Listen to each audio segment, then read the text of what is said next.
প্রথম যখন দেখতে গেলেন তখন হলো মেয়ে, এরপরে যখন বিয়ে পড়ানো হয়ে গেল ও আর মেয়ে থাকলো না, ও হয়ে গেল আপনার ভিটার, আপনার পৈতৃক ভিটার।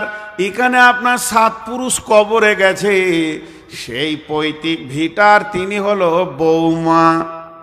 পৈতৃক ভিটার বৌমা হয়ে গেল। একটা মেয়ে বেশি দিন বৌমা থাকে না, 1 থেকে 1.5 বছর যখনই চলে যাবে, ওর পেটে যখন একটা জন্ম নিয়ে নিবে তখন ওই ভিটার মা হয়ে যাবে।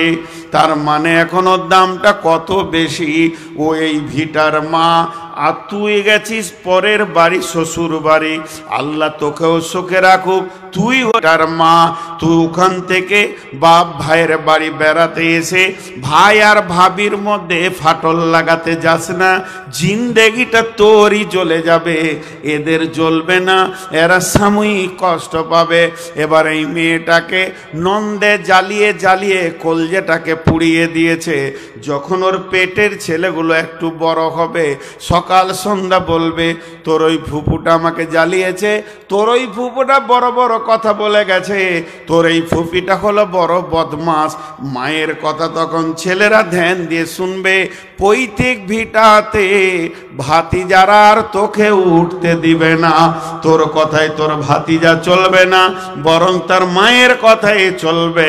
এর জন্য আমার আল্লাহ বলছেন, একটা বারও তুই ভেবে দেখলি না স্বামী স্ত্রী সম্পর্কটা কোথা থেকে এসেছে?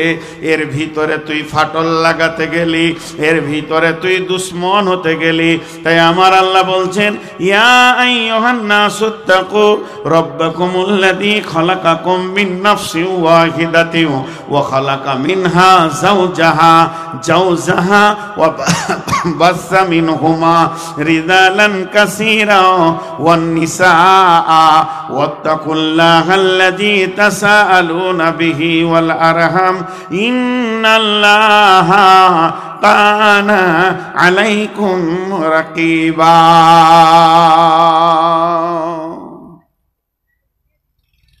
জি,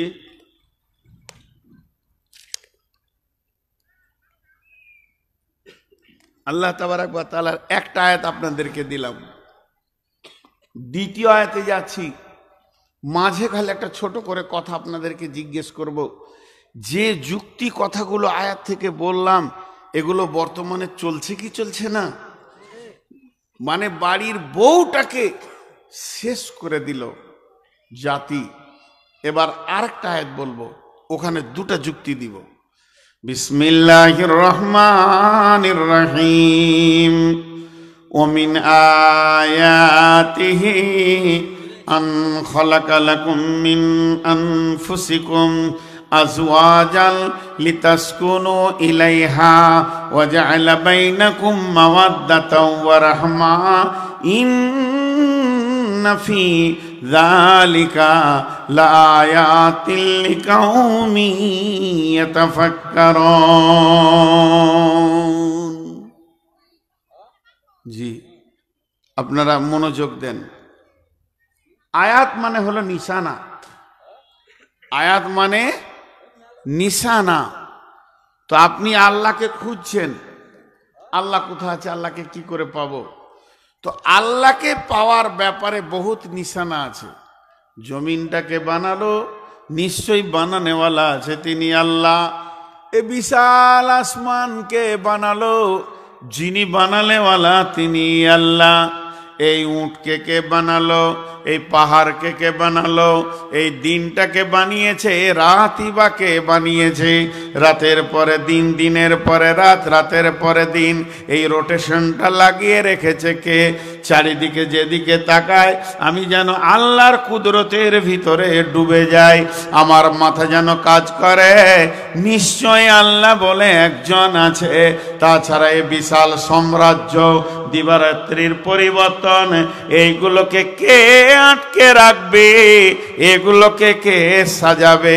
সেই আল্লাহ বলছেন, তুই যতগুলো আমার নিদর্শন দেখেছিস, আসমান দেখেছিস, জমিন দেখেছিস, তুই দেখেছিস আপনার কিনা দিবারাত্রির পরিবর্তন, তুই দেখেছিস পাহাড় পর্বত, যতগুলি তুই রেখেছিস জমা রেখে দে তোর মাথাতে।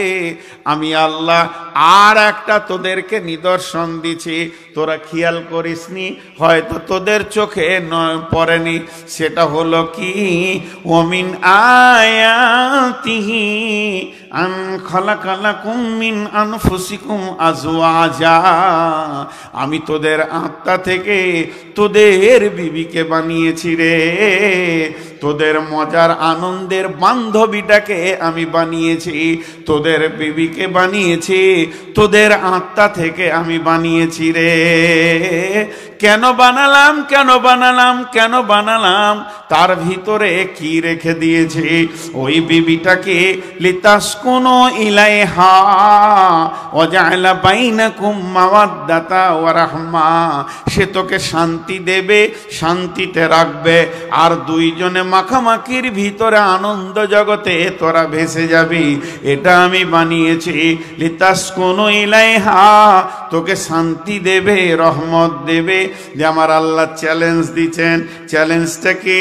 ও আমেরিকার গবেষণা করনেওয়ালা, ও ইংল্যান্ডের গবেষণা করনেওয়ালা, ওরে ভারতের গবেষক, ও বাংলাদেশের গবেষক, সারা পৃথিবীতে যারা ব্রেন নিয়ে গবেষণায় বসেছ, একবার তোমাদের গবেষণার মেশিনে স্বামী স্ত্রীটাকে ফেলে দিয়ে দেখো। ইন্না ফি যালিকা লাআয়াতিল লিকাউমি ইয়াতাফাক্কারুন। নিশ্চয়ই এর ভিতরে গবেষকদের জন্য আমি একটা সাবজেক্ট লুকিয়ে রেখেছি। যালিকা লিকাউমি ইয়াতাফাক্কারুন, যারা ফিকির করে, গবেষণা করে, তাদের জন্য এটাও একটা বিষয়।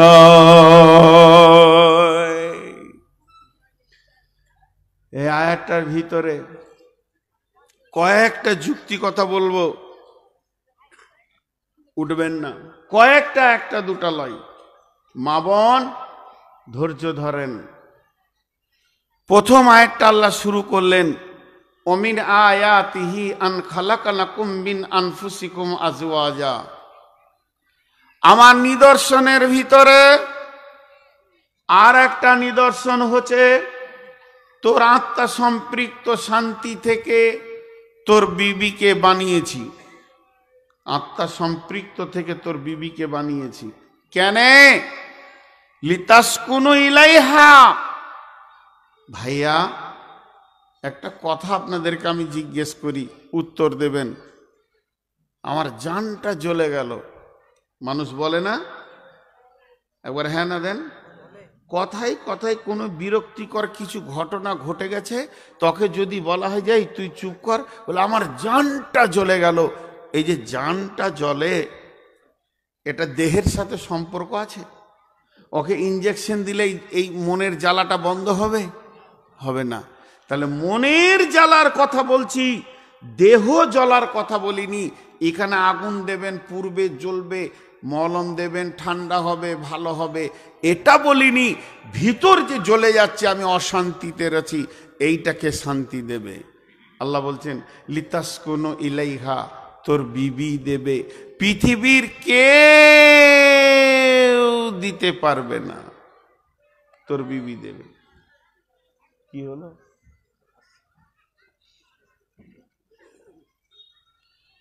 আপনাদের বিরক্ত লাগছে নাকি? এখানে দু তিনটি যুক্তি কথা আছে, ধ্যান না দিলে আমি বোঝাতে পারবো না। তোকে শান্তি দেবে তোর বিবি। কেন? কেন? কেন? যুক্তিটা আবার শুরু করছি। আমার বডিতে দুটো জিনিস আছে। একটা আছে আমার দেহ। আমি বললাম না যে যখনই খুব গুরুত্বপূর্ণ কথা বলছি তখনই ডিস্টার্ব করছে ও, আর ওকে নাচাচ্ছে শয়তান। আমার বডিতে দুটো জিনিস আছে, একটা আমার দেহ, একটা আমার আত্মা। আমার বডিতে কয়টা জিনিস আছে বললাম? একটা দেহ আর একটা আত্মা। দেহ তৈরি হয়েছে মাটি থেকে, দেহ ধ্বংস হবে মাটিতে। আত্মা এসেছে কোথা থেকে? জান্নাতুল ফেরদাউস থেকে। মুখ খুলেন, আত্মা এসেছে কোথা থেকে? ফেরদাউস থেকে। আবার আত্মা যাবে কোথা? জান্নাতুল ফেরদাউসে যাবে। এক কথাই বলে দিই, দেহের ধ্বংস আছে, আত্মার ধ্বংস নেই। এটা আপনাদের বুঝতে অসুবিধা হয়েছে? আত্মা ছিল আলামে আরওয়াতে। আমারটাই বলি, আল্লাহ বললে এই ফেরেশতা ওই আত্মাটাকে নিয়ে গিয়ে নূর মোহাম্মদের মায়ের পেটে দেখা একটা পুঁতলা আছে ভরে দিগা, পুতুলের ভিতরে ভরে দিল, আত্মাটা আমি পেয়ে গেলাম। মা প্রসব করে পৃথিবীতে আমাকে দিয়ে দিল, আত্মা সহ এলাম। আবার আল্লাহ বলবে ফেরেশতা রে আজরাইল যা তো নূর মোহাম্মদের আত্মাটাকে বার করে লাই, ওই পচা দেহটাকে ফেলে দিয়ে আমাকে টেনে নিয়ে চলে গেল। ইল্লিনে থাকবে, সিজিনে থাকবে, জান্নাতে যাবে, জাহান্নামে যাবে, হিসাব হবে। আত্মার ধ্বংস নাই। তাহলে এবার আপনাকে যেটা বুঝাতে চাইছি ওইটা বলছি। পৃথিবীতে আপনার যত আত্মীয় আছে একটা খাতাতে সিরিয়াল দিয়ে লিখেন। 1 নম্বরে লিখেন মা, আব্বা, মামা, খালা, চাচা, ফুফি, চাচাতো ভাই, মামাতো ভাই, খালাতো ভাই, ফুফাতো ভাই। লিখতে লিখতে লিখতে লিখতে আপনি 100টা লিখলেন। ওই পাতাটা রেখে দেন, ওই পাতাটা আর হাত দিয়েন না, অন্য একটা পাতালেন, সেইখানে লেখেন বিবি, স্ত্রী, একজনের নাম লিখেন, দিয়ে রেখে দেন। এবার আমি যেটা বলছি এটা কান দিয়ে শুনেন। পৃথিবীর যত আত্মীয় আছে দেহের সাথে সম্পর্ক নাই লয়। পৃথিবীর যত আত্মীয় আছে দেহের সাথে সম্পর্ক প্রথম মা বাপ দিয়ে শুরু হয়েছে। আমার সাথে আমার মা বাপের সম্পর্ক দেহ দিয়ে। আমার মা বাপের দেহ থেকে আমি হয়েছি, আমার রক্তে আমার মেয়ে হয়েছে, তার রক্তে তার মেয়ে হয়েছে, এটা হলো আমার রক্তের সম্পর্ক। তাহলে পৃথিবীতে যত আত্মীয় আছে দেহের সাথে সম্পর্ক। কিন্তু বন্ধুরে একটি খালি আত্মীয় আছে যার নাম হলো স্ত্রী, সেটা হলো আত্মার সঙ্গে সম্পর্ক। তাহলে পৃথিবীতে যত আত্মীয় আছে দেহের সাথে সম্পর্ক, স্ত্রী খালি আত্মার সঙ্গে সম্পর্ক। তা এবার ধরেলেন কবরে মানুষ পেরেশানিতে থাকবে, সুখে থাকবে, দুঃখে থাকবে। কিয়ামতের মাঠে মানুষ নফসি নফসি নফসি নফসি নফসি নফসি করবে, কেউ কাউকে মনে রাখতে পারবে না। এরপরে চলেন জাহান্নাম। জাহান্নাম তো মনে রাখার জায়গা নয়, নিজেকে নিয়ে পেরেশান। কিন্তু বন্ধুরে জান্নাত হলো সুখের জায়গা। টেনশন নাই, ঘুরো, আনন্দ করো, সুখের জায়গা। জান্নাতে কোনো টেনশন নাই, জান্নাত হলো সুখের জায়গা। সুখ আর সুখ, সেদিন কেউ কাউকে ভুলবে না। আত্মীয়র মধ্যে যেমন পৃথিবীতে কুটুম বাড়ি আত্মীয় যাওয়া আসা হয়, জান্নাতের ভিতরে আত্মীয় যাওয়া আসা করবে। তবে জান্নাতগুলো কেমন হবে? আমার জান্নাত আলাদা, আমার আব্বার জান্নাত আলাদা, আমার মায়ের জান্নাত আলাদা, আমার মামার জান্নাত আলাদা, আমার চাচার জান্নাত আলাদা, আমার খালার জান্নাত আলাদা, আমার ফুফির জান্নাত আলাদা। এরা আমার রক্তের আত্মীয়। তারপরও জান্নাত একটা হবে না, সবাই নিজের নিজের জান্নাতে আনন্দ করবে। তার কারণ হলো এগুলো আমার দেহের আত্মীয়। আর একটা আত্মীয় হলো আত্মার আত্মীয়। আত্মাকে যে শান্তি দিতে পারে তার নাম হলো বিবি, আর তারই নাম হলো স্বামী। এদের জান্নাত কিন্তু আলাদা হবে না। স্বামী স্ত্রী যদি দুজনই জান্নাতি হয়, আল্লাহ দুজন কি একই জান্নাতে একটা খাটি শোয়াবে। নন্দেরা খালি রেগে মরছে। এবার কি করবি? মাথা ঠুঙ্গা। তুই তোর স্বামীকে নিয়ে চিন্তা কর, তোর ভাইয়ের বউকে নিয়ে তোকে চিন্তা করতে হবে না। বেশি গবেষণা করতে যাস না। তুই তোর স্বামীটাকে সামাল, একটা জান্নাতে থাকবি, আর এদেরকে একটা জান্নাতে রাখবে আল্লাহ। কারণ এই নির্বাচনটা আল্লাহর। তাহলে আল্লাহ তাবারক ওয়া তাআলা বলছেন লিতাসকুনু ইলাইহা, জান্নাতের শান্তি তোর ভাবি তোর ভাইকে দেবে, তুই দিবি? তুই তো হারাম। তাহলে তুই কেন এখানে মাথা ভরতে যাচ্ছিস? এখানে আবার একটা যুক্তি কথা বলবো আপনাদেরকে, যে স্বামী স্ত্রীর সম্পর্কটা আল্লাহর নির্বাচিত সম্পর্ক। আল্লাহ কত ভালোবাসেন এদেরকে। এরা দুইজন যখন আনন্দে একটা রাত কাটায়, বড় বড় মুফাসসিরিনরা বলছেন স্বামী স্ত্রীতে যদি যে রাতে কোনো ঝগড়া ফাসাদ হলো না, দুইজন আনন্দে রাতে শুলো আর ভোরবেলায় উঠলো, আর ইয়ং দুজনেই সারা রাত নফল ইবাদতের নেকি পাবে। সারা রাত নফল ইবাদতের নেকি পাবে।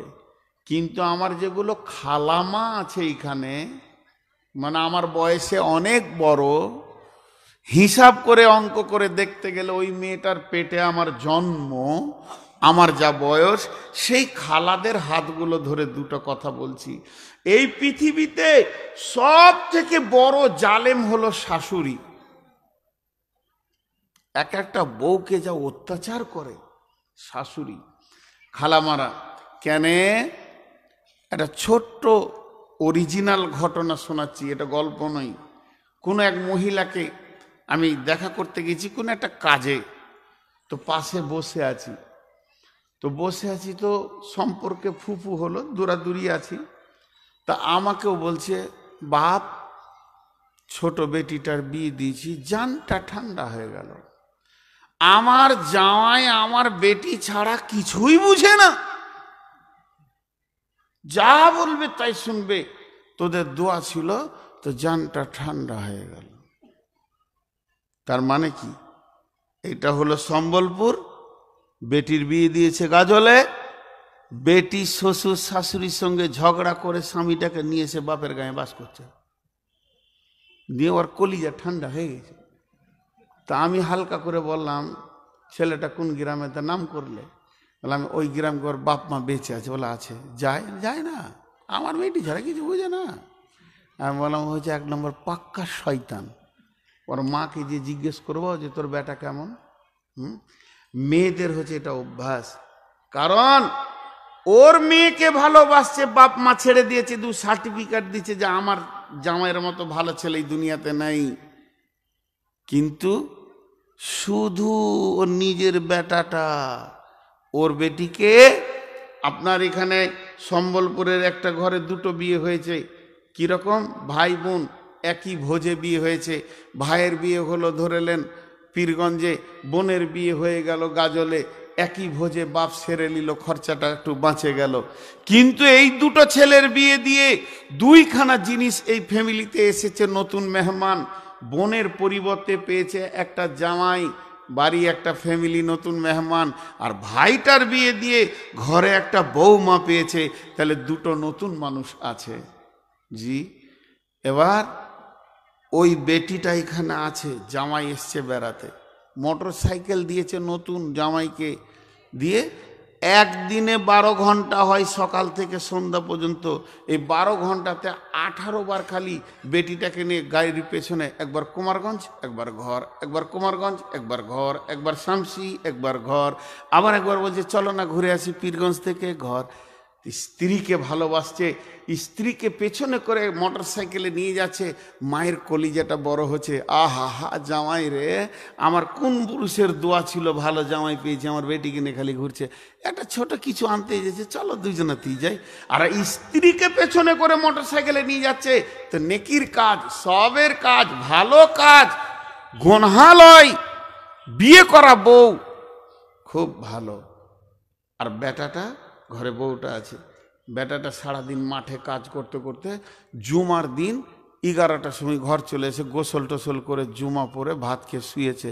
তো বউটা বলছে বিকালবেলায় একবার কুমারগঞ্জ যাবো। বলে কেন? 2টা জিনিস নিতে হবে। তোমাকে বলবো? তোমাকে বলবো না তো কি বলবো, স্বামী স্ত্রী কত কেনাকাটা আছে, তো যাবো। আচ্ছা ঠিক আছে চলো, হবে, আজকে আর কাজ নেই। ঠিক আসরের নামাজ পড়ে কুমারগঞ্জ গেছে, বেটা বউটাকে পেছনে চাপিয়ে নিয়ে, নতুন বিয়ে, এখন ছেলে পিলে হয়নি, সন্ধ্যার সময় ফিরছে। ওই মা পাড়াতে বলে বেড়াচ্ছে, কইস না গে বোন, কোন ঘরে বিয়ে দিলাম, বেটাটাকে কিনে নিলে। মন ছোট করে বলছে, ওর বেটি 25 বার বের হয়েছে, ওর দুঃখ নাই, আর বেটা খালি একবার গিয়েছে বউটাকে নিয়ে, তো বলছে বেটাকে কিনে নিলে, ঘরেই থাকে না, খালি ঘুরছে ঘুরছে ঘুরছে। আমি অন্যায় বলছি আপনাদেরকে? এই চলছে কি চলছে না? চলছে। আল্লাহ এটা বলছেন, আমি কোরআনে আয়াত দিয়ে বলছি, লিতাসকুনু ইলাইহা ওয়া জাআলা বাইনাকুম মাওয়াদ্দাতা।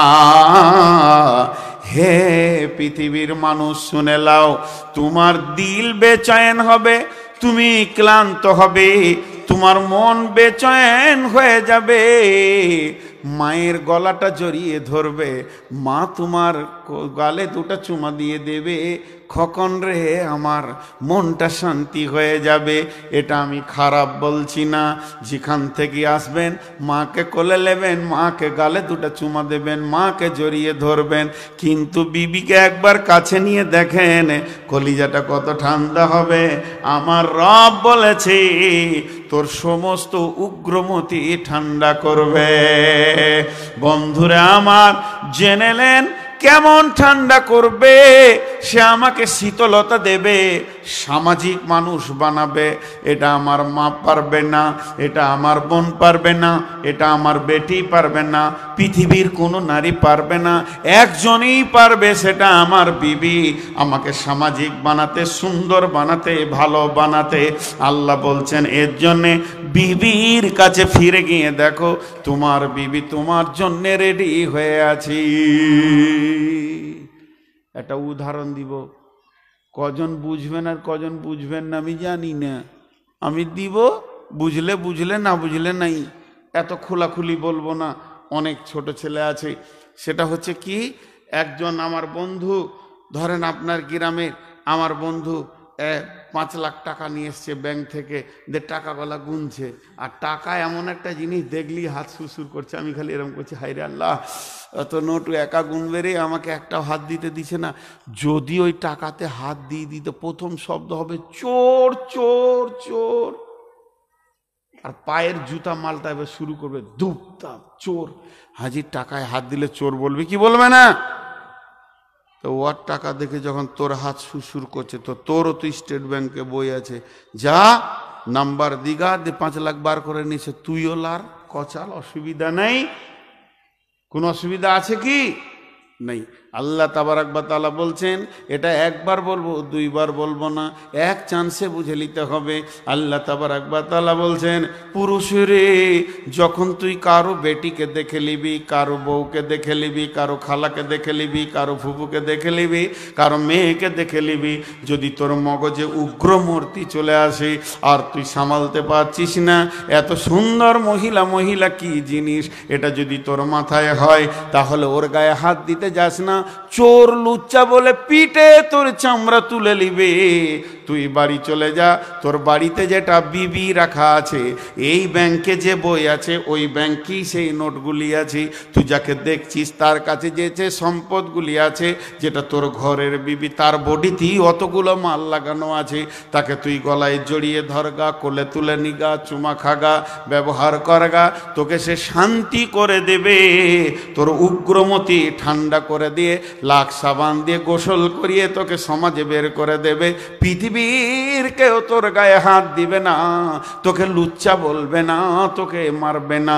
আমার বিবি আমার কি করে? আমার বিবি আমার দুটো কাজে লাগে। 1 নম্বর, আমার চরিত্রকে সে আটকিয়ে রেখেছে। যদি আমার বিবি না থাকতো, আমার উগ্রমতি অন্য মেয়ের গায়ে হাত দিয়ে দিত, তাহলে আমাকে সে সামাজিক মানুষ বানিয়ে রেখেছে।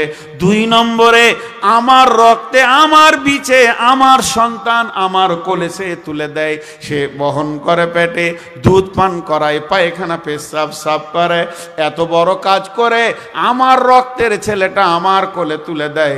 এর মতো দামি আর পৃথিবীতে বন্ধু কে হতে পারে? পৃথিবীতে এর মতো দামি বান্ধবী আর কে হতে পারে? এর থেকে দামি বান্ধবী আর পৃথিবীতে নাই। হযরত উমরের জামানায় একজন স্বামী স্ত্রী ঝগড়া করেছে, বুঝলেন, খুব রাগারাগি। তো রেগে বলছে, দাঁড়া, তোকে ঠান্ডা করছি। আমি উমরের কাছে চললাম, উমরকে গিয়ে তোর বিরুদ্ধে বলবো, আর তোর যে পিটানি হবে তুই বুঝবি যে স্বামীর সঙ্গে এরকম ঝগড়া করা কেমন। তো উমারের কাছে চলে গেছে, তো দরজায় ধাক্কা দিচ্ছে। তো তখন ও শুনছে উমারের বিবি উমারকে বকছে, বিবি উমারকে বকছে। যার কাছে বিচার আনতে গেছে সেই আবার চুল বের হয় না, ওষুধ আনবে, তা টাক মাথা রাখ ডাক্তার। আচ্ছা, টাক মাথা ডাক্তারের কাছে যদি কেউ চুলের ওষুধ আনে, এর মতো পাগলার পেশেন্ট আর কেউ আছে? ও নিজেরই চুল বার হয় না, লোককে চুলের ওষুধ দিয়ে, কোন খেপা। তো উমারের বিবি উমারকে বকছে, ও তখন ঘুরে পালিয়ে গেছে। ও যখন পালিয়ে চলে যাচ্ছে, তো উমার দরজার শব্দটা শুনে দরজাটা খুলে বলছে, ওই ওই আল্লাহর বান্দা। তো ওইখান থেকে উত্তর দিছে, কাজ হয়ে গেছে, আর কিছু নাই, যেটার জন্য এই দিলাম। আচ্ছা, তুমি কি জন্য এসছো? শোনো শোনো শোনো শোনো। যখন একটু ঘন করে ডেকেছে, তো কাছে এলো, তখন বলছে, হুজুর আমার বউটা খুব বকে, তো আপনার কাছে এসেছিলাম যে একটু শাসন করে দেবেন। তো এসে দেখছি তো আপনার ঘরে তো সেলাই মেশিন চলছে, এর মুখ তো বন্ধ নাই। হ্যাঁ, তা আপনি কি করে সহ্য করছেন? তা আমি ভেবে নিলাম ওটা সহ্য করারই সাবজেক্ট, এর জন্য বাড়ি চলে গেছি, আর দরকার নাই। তখন হযরত উমর বলছেন, শোনো, সে আমার মাথা দাবে, পা দাবে, সে আমাকে তেল মাখিয়ে দেয়, সে আমার বাচ্চা মানুষ করে, আমার বাচ্চার পায়খানা পেশাব সাজ করে, সে আমার বাচ্চাকে দুধ খাওয়ায়, সে আমার বাচ্চাগুলো পেটে করে বহন করে, সে আমাকে ভালো ভালো রান্না করে খাওয়ায়। এতগুলো কাজ যখন সে একাই চালিয়ে যায়, তাহলে খানি বকলে তা অসুবিধা কি আছে? বকুক, টাইমে তো ভাতটা পেয়ে নিব, বড়ি রান্না, অসুবিধা কি আছে? ওইটা কিনে আর ভেজালে যে কেন ওর সঙ্গে চিল্লাচিল্লি করতে যাব? ও খালি বকবে, এর থেকে তার বেশি কিছু বলবে না, চুপচাপ খালি শুনে নিতে হবে। জি, কত সুন্দর দিলেন। কিন্তু আজকে আমরা শেষ হয়ে গেছি কোথায়? জি, আজকে যে যুক্তিগুলো আপনাদেরকে দিচ্ছি কোরআনে আয়াত থেকে একটু ভেবে দেখবেন। বউগুলোর ওপরে র্যাগিং চলছে, অত্যাচার চলছে। এবার বলেন, আপনি আছেন শ্বশুর, শাশুড়ি, দেওর, নন্দ, নিজের পেটের ছেলে, স্বামী। মেয়েটার কাছ থেকে সব থেকে বেশি সময় কে পাবে? বলেন, মেয়েটার কাছ থেকে সব থেকে বেশি সময় কে পাবে? ছেলে। স্বামীর থেকেও ছেলে বেশি পাবে। মায়ের কাছ থেকে তার অনেক হক থেকে গেছে। আমরা ইমাম বুখারী আলাইহি রাহমাকে সবাই চিনি, মুহাম্মদ বিন ইসমাইল ইমাম বুখারী আলাইহি রাহমা। সারা পৃথিবীতে কিতাব লেখে, কোরআনের পরে পরে স্থান পেয়ে গেল বুখারী শরীফ। কিন্তু জানেন ওর মা কত বড় আল্লাহ ওয়ালি ছিল? ইমাম বুখারীর দুটা চোখ অন্ধ হয়ে গিয়েছিল শিক্ষা করতে করতে। তো মা কেঁদেছিলেন, আল্লাহ আমার ছেলের চোখ তোকে দিতেই হবে। আবার চোখ ফিরে পেয়েছে। তাহলে মা কত আল্লাহ ওয়ালি ছিল। তো মা আল্লাহ ওয়ালি হতে হবে, না হলে সন্তান আল্লাহ ওয়ালা হবে না। আসছে সে আয়াত আপনাদের সামনে আমি পড়েছি। তো আল্লাহ তাবারাক ওয়া তাআলা তার চোখ ফিরিয়ে দিয়েছিলেন। এখন একটা ছেলে ভাত খেতে কত সময় লাগে? আমি শুধু ভাত খাওয়াটা বলছি। ভাত খেতে বসবে ছেলেটা, আল্লাহ তাবারাক ওয়া তাআলা, রসূল বলেছেন, যখন মহিলা রে তোমার পেটে কোনো বাচ্চা এসে যাবে, তুমি সাবধান হয়ে যাও, তোমার ঈমানটা তার ঈমানের সঙ্গে জড়িত আছে। কত গভীর কথা। আর রবীন্দ্রনাথ ঠাকুর বলেছেন, পৃথিবীর সব থেকে বড় ইউনিভার্সিটি হচ্ছে মায়ের কোল। মা যে শিক্ষাটা দেবে মত পর্যন্ত ছেলে ভুলবে না। চলেন তাহলে, একটা মা একটা ছেলেকে ভাত খাওয়ানোর জন্য রেডি হয়েছে। এবার ছেলেটা আসবে, মা ভাত দাও। সঙ্গে সঙ্গে মা বলবে, বেটা চলো আগে হাতটাকে কচলে ধুয়ে নি। নবীজি বলেছেন খাওয়ার আগে তুমি হাত ধুবে। একটা হাদিস মুখস্থ হয়ে গেল, আগে কচলে হাত ধুতে হবে, হাত মুখ না ধোয়া পর্যন্ত খাওয়া যাবে না। কে বলেছেন? কে বলেছেন? নবী মুহাম্মদুর রাসূলুল্লাহ সাল্লাল্লাহু আলাইহি সাল্লাম বলেছেন, বেটারে তোমাকে কেমন করে বসতে হবে 3 তরিকায়। এক তরিকা হলো সুন্নত, সুন্নতের তরিকায় তুমি বসো। বিশ্ব নবী এরকম বসতেন, এখানে ওকে বুঝাবে নবীজি কেমন করে বসতেন। তারপরে বলবে বেটা দস্তরখানা বিছাতে হয়, খাবার দস্তরখানায় পড়লে আল্লাহর নবী উঠিয়ে সেটাকে খেয়ে নিতেন। দস্তরখানার ভিতরে বরকত লুকানো আছে, আর খাবারের ভিতরে শেফা লুকানো আছে। যেটা পড়ে গেছে এটা তোমার শরীরের ওষুধ হতে পারে, অতএব ওটাকে তুলে তুমি খেয়ে নাও, এটাও সে হাদিস বলবে। এরপরে বলবে বেটা বিশ্ব নবী বলেছেন থালার মাঝে হাত দিতে নেই, এক ধার থেকে দিতে হয়, মধ্যখানে আল্লাহ বরকত নাজিল করেন। বিসমিল্লাহ বলে খেতে হবে রে বাবা, বিসমিল্লাহ বলে খেতে হবে। আলহামদুলিল্লাহ বলে পানি খেতে হবে, 3 শ্বাসে খেতে হবে, পানিটা দেখে খেতে হবে, পানিটা বসে খেতে হবে। বিসমিল্লাহ বলে শুরু করতে হবে, আলহামদুলিল্লাহ বলে শেষ করতে হবে। বাম হাতে খেও না বাবা, এটা শয়তানে খায়, এটা হারাম। ডান হাতে খাও। তাহলে একটা মেয়ে যখন তার ছেলেকে ধীরে ধীরে ধীরে ধীরে হাদিস বলে বলে খাওয়াবে, অন্তত তার 1 ঘন্টা লেগে যাবে ছেলেটাকে খাওয়াতে। ছেলেটা পরিপূর্ণ মায়ের কাছে ক্লাস পেয়ে গেল। কিন্তু এদিকে শ্বশুরের চাপ, ওদিকে আর কারো চাপ, ওদিকে স্বামীর চাপ। বর্তমানে ছেলেরা মায়ের কাছ থেকে সময় পায় না। মা একটা বাটিতে সামান্য ডাল ভাত নিয়ে ঠুকে নামিয়ে দিল, খেলে অন্য কাজে চলে গেল, কারণ শ্বশুরের চাপ আছে। কারণ হলো কি, এর জন্যে মেয়েটার ক্ষতি হলো না বন্ধুরে, তোমার নিজের ক্ষতি হলো, তোমার ফ্যামিলির ভবিষ্যৎটা নষ্ট হয়ে যাচ্ছে। তার মায়ের কাছ থেকে কিছুই সে পেছে না। অতএব বন্ধুরে, আজকে মারা নিজের পেটের সন্তানকে সময় না দিতে পারার কারণে সমাজে শিক্ষিত ভালো ভদ্র ছেলের অভাব হয়ে গেছে। জি, শিক্ষিত ভালো ভদ্র ছেলের অভাব হয়ে গেছে। আমি আমার মাকে বুঝি না, আমি আমার মায়ের ব্যাপারে কিছুই বুঝি না, তবে আব্বাকে বুঝি। কারণ আমার মা আমাকে মাসুম অবস্থায় রেখে পৃথিবী থেকে চলে গেছেন আল্লাহর ডাকে। এই জন্যেই মাকে হালকা মনে পড়ে, কোনো কোনো অংশ, মুখটা মনে পড়ে, চেহারাটা মনে পড়ে। হিমসেম উঁচু মানুষ ছিলেন মনে পড়ে, কিন্তু মাকে বুঝি না, সেই জ্ঞান আমার ছিল না তখন। আমার মা আল্লাহর ডাকে চলে গেছেন, কিন্তু আব্বাকে দেখেছি, অনেক দিন দেখেছি, আব্বার আদর্শ সব মনে পড়ে। তো ঘটনা হচ্ছে যে আপনার একটা নারীর দায়িত্ব কত, কিন্তু সেটা দিচ্ছে না, সমাজ কেড়ে নিয়েছে, কেড়ে নিয়েছে। পঙ্গু সমাজ নিজেই হচ্ছে, কাউকে করেনি, কারো ক্ষতি করেনি, নিজের ক্ষতি নিজে হচ্ছে। ভাইয়া মাঝে একবার আপনাদের কাছ থেকে একটা আওয়াজ শুনবো, যে যুক্তি কথাগুলো বলছি এগুলো প্রয়োজন আছে না নেই? জি, এবার চলেন দ্বিতীয় আয়াতের দিকে যাই। বিসমিল্লাহির রহমানির রহিম। দরাবাল্লাহু মাসালাল লিল্লাযীনা কাফারু ইমরাতা নূহি ওয়া ইমরাতা লূতিন কানাতা তাহতা আবদাইনি মিন ইবাদিনা সালিহাইনি ফাখানাতাহুমা ফালাম ইগনিয়া আনহুমা মিনাল্লাহি শাইআ ওয়া কিলা দুখুলান নারা মা'আদ দাখিলিন।